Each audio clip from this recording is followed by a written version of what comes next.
Don't you hate when everyone gets so wrapped up in the lore that they forget to adapt their horror game into a horror film?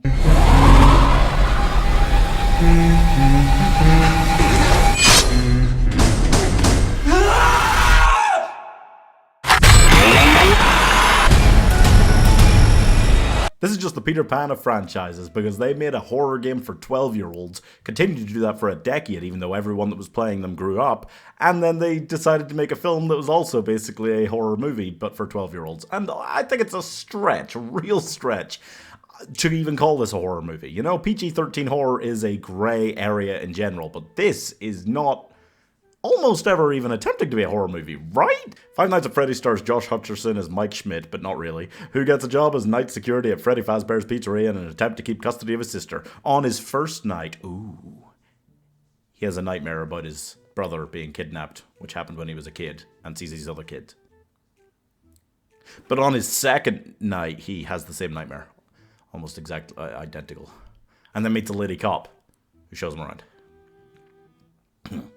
But on his third night, he brings his sister and finds out the animatronics aren't evil and plays with them.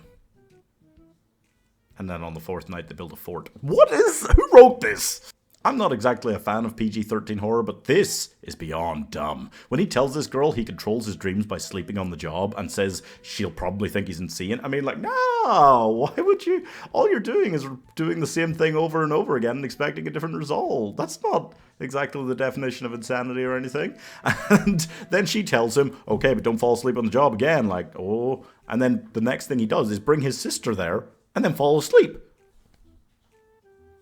Like, he's so frustrating, annoying as a character, but he's not even remotely the worst thing about this, which is every choice they make in framing this story. I mean, dear God. Yes, one of the main points of the game's lore, not actually the gameplay or anything like in the foreground of the games, but one of the things that people like about it is the lore of these kids being like shoved into these costumes, etc., the killer.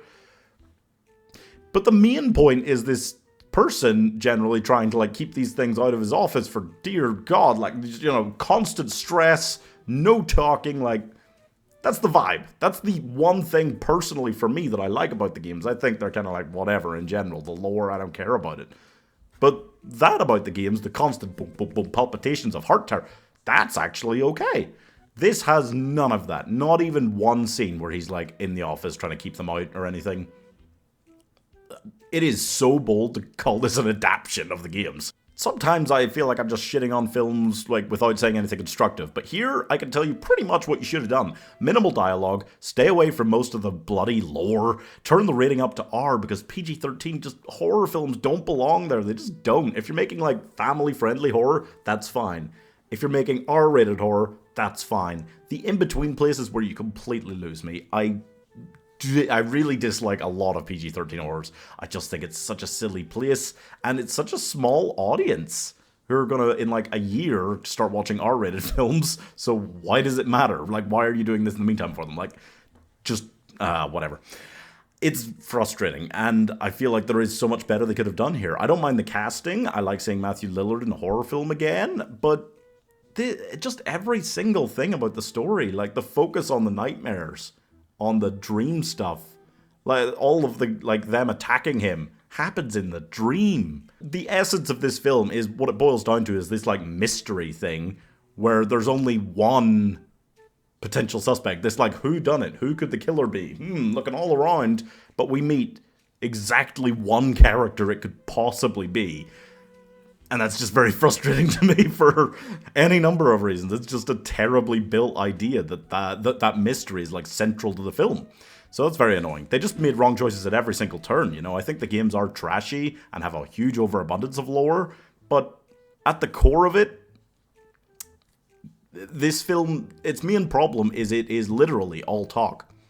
In a film where I personally think you could have got away with doing a Five Nights at Freddy's adaptation without a word being spoken out loud. Or at least a word other than, like, the phone. You know, and that's the thing. They have, like, 15 minutes at least where before he, like, gets into this job and gets in on the first night. And then they play that video where it's, like, showing and talking about him being the new security guard and blah, blah, blah. And honestly, that's all you needed. Just him, like, walking into the office for the first time, sitting down, watching that video. That explains everything you need to know. And then you could have just had them attacking him.